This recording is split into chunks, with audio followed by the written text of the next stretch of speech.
Faridpur medical college হাসপাতালে word বয়দের দাবিকৃত ৫০০ টাকা না দেওয়ায় রোগীকে হেনস্থা এবং অবহেলায় মৃত্যুর অভিযোগ উঠেছে। রোববার সকালে হাসপাতালের কার্ডিওলজি বিভাগে এই ঘটনা ঘটে। বিস্তারিত ডেস্ক রিপোর্টে।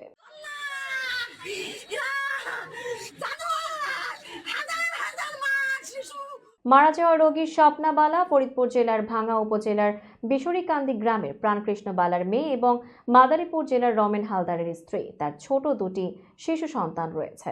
শনিবার বিকেলে স্বপ্নার বুকে ব্যথা শুরু হলে তাকে রাত ৯টার দিকে হাসপাতালে ভর্তি করানো হয়। চিকিৎসায় তিনি কিছুটা সুস্থ হয়ে উঠলেও রোববার সকালে ওয়ার্ড বয় আনোয়ার মোল্লা ও সুইপার সমেশ মিয়া ৫০০ টাকা দাবি করেন।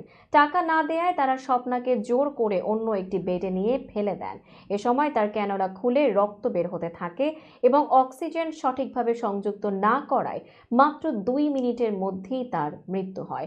স্বপ্নার মা মিনিবালা দাস বলেন, ওরা আমার মেয়েকে ঠাস করে এনে অন্য বেডে ফেলে দিল। আমার মেয়েকে ওরা মেরে ফেলেছে। আমি এর বিচার চাই।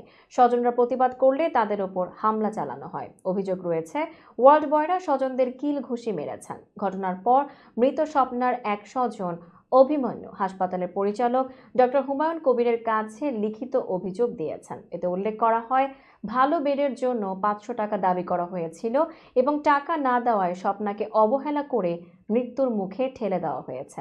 স্বজনরা এই ঘটনার সুষ্ঠু তদন্ত ও জড়িতদের শাস্তি দাবি করছেন।